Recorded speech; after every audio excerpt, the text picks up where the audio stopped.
yeroo daarektii namaaf bilbiltanu akka lakkoobsi keessan hin dhaqne maqaan qofti akka dhaqu yoo barbaadan har'a isin agarsiisa garuu ana baay'ee gammachiisin itti gammadanii hin beeku alaa keefakum kanattaan suudhaan gara xumuraa irratti warri pilaastoriyaan isin dalaguu dide isin agarsiisa viidiyoo kana irratti ittaan suudhaan warroonni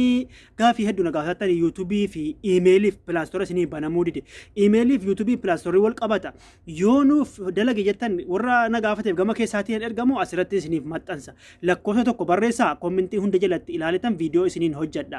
insha Allah har'ammoo akkaataa daarektii gizee bilbiltan lakkoofsi keessan inni maqaan qofti dhaquun isin agarsiisa kanaafuu hordoftoonni kiyya hundi keessanuu gara YouTube chaanaalatti deebi'uuf deema baromsi yoo rabbiin jedhee cufti keessanuu subscribe godhadhaa warri subscribe gochuun feen immoo telegiraamatti na hordofaa warri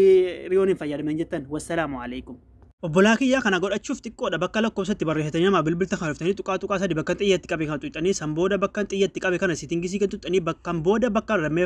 barreeffama lammaffaa kana koler edi kana bakka oon godhadhe kana irratti bakka tokkoof cuqaastanii san booda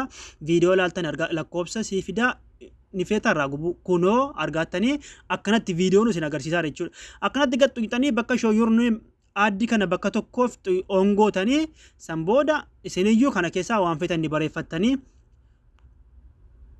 agartan jedhee isiniif gara jedhee yaadatu viidiyoo isin agarsiisaa ran jarri mee warra pilaastorii dalaguu dideen isin agarsiisa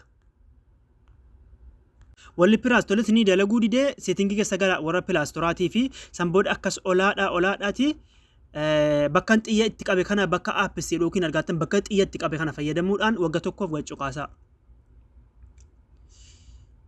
afwan san booda olarkisaati kuno bakka Google Play Store kan argattani bakka xiyyeetti qabe Google Play Store bakka jettu kana isa lammaffaa isa gadi aanu jechuudha argattani wagga tokkoof gachuu kaastani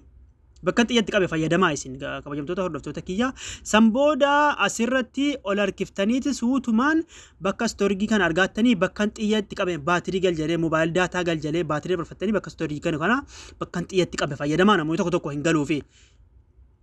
wagga kana gad tuqxanii kaatanii argattanii bakka xiyya itti qabe kana fayyadamuudhaan